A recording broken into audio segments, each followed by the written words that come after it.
prisão de Silvinei Vasquez, ex-diretor geral da Polícia Rodoviária Federal, ele que está sendo investigado aí por dificultar o acesso de eleitores à votação durante o segundo turno das eleições do ano passado. Doutor Rafael, nós convidamos o senhor aqui para falar sobre esta prisão. Havia de fato a necessidade da prisão de Silvinei agora? O senhor acha que a prisão está dentro da legalidade? Meu amigo Cristiano Bassan, muito bom dia a você, a todos que acompanham o Jornal da Manhã. É um grande prazer ter a oportunidade de mais uma vez participar do seu programa. Veja, é uma temática que gerou repercussão nacional, a prisão do superintendente, do ex-superintendente da Polícia Rodoviária Federal. A prisão dele, que foi decretada, ela foi dada por uma adesão que contém 18 páginas, 18 laudas. Houve uma representação da Polícia Federal, representando pela decretação dessa prisão. Veja, Bassan, para que haja a decretação de uma prisão preventiva, é indispensável que exista o requisito da necessidade, exista o requisito da contemporaneidade, exista o requisito da adequação. E quando a gente analisa o caso concreto, esses fatos eles aconteceram há aproximadamente um ano. Esses fatos eles não impactaram no resultado final das eleições. O motivo que foi apresentado para a decretação da prisão preventiva, a fundamentação, é uma fundamentação que, no meu ponto de vista, é uma fundamentação rasa. Digo isso por quê? Porque a fundamentação ela levou em consideração de que se o ex-superintendente se mantivesse em liberdade, ele poderia influenciar as testemunhas a prestar um depoimento de forma diferente. Perceba que a manutenção dele, a segregação da liberdade dele, não vai impedir, se de fato isso pudesse acontecer, não impede que isso aí acontecesse. Então, essa fundamentação, esse requisito para a decretação da prisão preventiva é um requisito raso. Não existe mais contemporaneidade. Foram fatos que aconteceram aí há mais de um ano.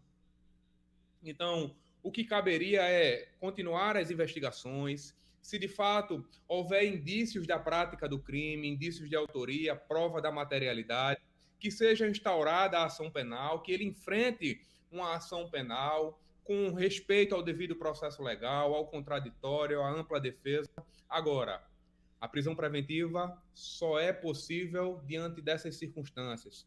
Contemporaneidade, os fatos já aconteceram há aproximadamente um ano. Não haveria essa necessidade para a decretação da prisão preventiva. Uhum. Agora, doutor, de acordo com a justiça, o que teria motivado a prisão seria a denúncia de um servidor do Ministério da Justiça sobre as blitz da PRF, ou seja, o Silvinei, que na época era diretor-geral, teria ordenado que houvesse essas blitz na região Nordeste para impedir que os eleitores chegassem aos locais de votação. Aí, no caso, ele teria cometido o crime de prevaricação, também crime composto lá no Código Eleitoral. Como é que o senhor avalia essa denúncia? De fato, comprovada as denúncias contra o Silvinei, ela é de muita gravidade? Elas são de gravidade? Veja, é sim, tá? Se de fato houver a comprovação, se houver provas da prática desses crimes que estão sendo a ele imputados, são crimes graves. Mas, e se são crimes graves, e se há essa comprovação, é aquilo que eu digo, que ele venha a responder à ação penal, que ele venha a ser processado e, ao final, seja condenado, sendo aplicado a ele uma pena justa, uma pena que venha a adequar as condições às quais ele praticou. Agora, prisão preventiva, prisão provisória, somente em casos excepcionais. Essa prisão preventiva que foi decretada ontem me parece uma prisão com resquícios políticos. Tá? Não vislumbro nenhum dos requisitos que poderiam autorizar a decretação da prisão preventiva.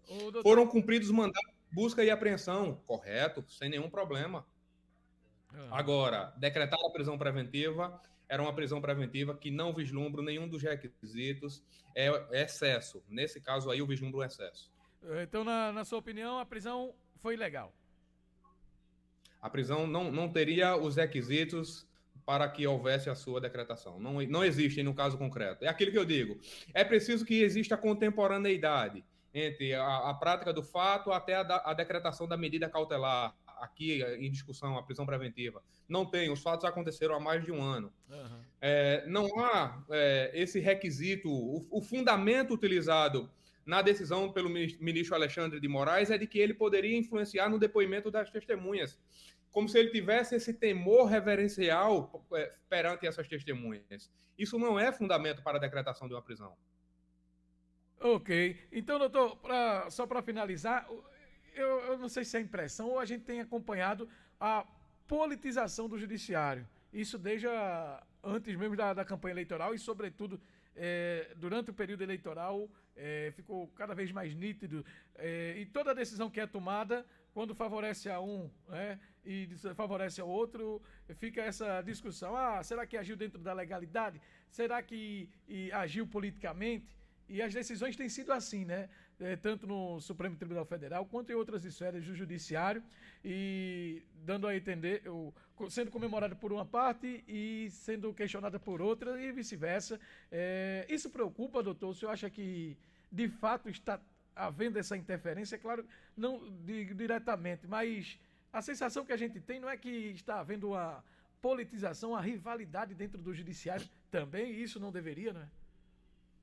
É uma sensação de que, de fato, existe sim, Bassan. É um pensamento seu que está aí todas as manhãs, levando a informação para o público, para a sociedade. Você tem essa sensação.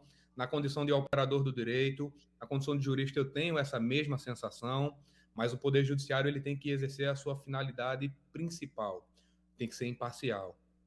Tá? O Poder Judiciário ele precisa respeitar a imparcialidade. Eu não estou dizendo que, nesse caso aqui, a imparcialidade não está sendo respeitada.